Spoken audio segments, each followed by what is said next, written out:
Tonight, 300,000 people in West Virginia are being told to stay away from their tap water, not to use it for anything, cooking, bathing, washing, anything at all. A chemical spill in the Elk River may have contaminated the drinking water. A federal investigation has been launched into how this happened.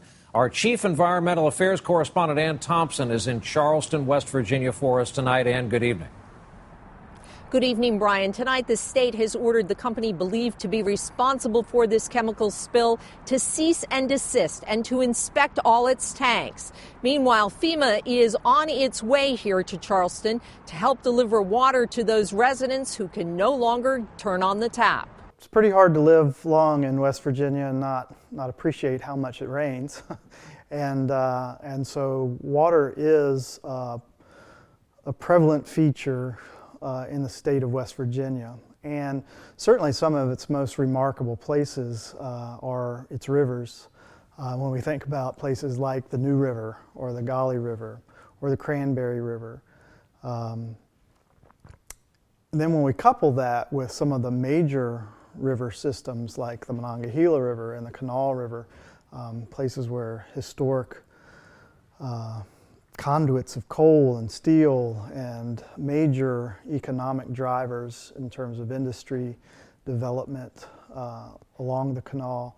So rivers are a huge, huge component of the West Virginia landscape. First found out about the water leak, I was actually in Ripley working for the day, and it was on Twitter. I just checked briefly, and there was a proclamation from Governor Tomblin that said, "Do not use the water in Charleston." And that was really kind of the gist of it. I didn't know what else to expect, and I was just looking for more answers, as everybody was, I'm sure, but it was just kind of a panic thing, thinking that the water is out. There is no water. Do not use your water. I was live on the air when the governor's first tweet went out basically announcing that this had happened. And at first, we didn't really know what that meant. I was on the set, I was anchoring, as I said, and so I immediately sent a note to our assignment editor and said, check into this, let's see what this is. And finished anchoring the rest of that segment of the newscast. During the commercial break, came out, checked in, we'd gotten a little more information. We'd confirmed that yes, this came from the governor's office and it is a do not use order, which is different than a boil water advisory, which is, I think, what a lot of people maybe wondered at first, is this just a boil water advisory? We get those all the time. And it quickly became clear this was not a boil water advisory. This was something much more serious. But what we saw from that chemical spill is that when we don't have water, it creates a serious, serious situation, and not one that's just, environmentalists care about it. Everybody cares about it. Citizens care about it. Businesses care about it. It's wildly important to us, and we see it when we realize it when it's gone.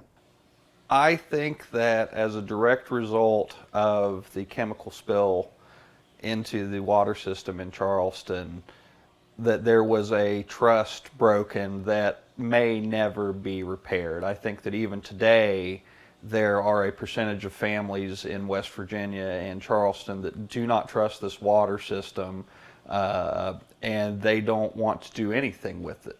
I think people need to advocate for their community and for safety in their community, no matter what it is. But when it comes to something as essential as water, know what's going into the water. Know how your water's processed. Understand what potential hazards there are along the waterways which feed your particular system. People didn't know. And they couldn't or didn't feel like they could trust those in positions of authority to tell them accurately what those things were. We learned through this process that there really hadn't been an oversight process for above ground storage facilities in West Virginia.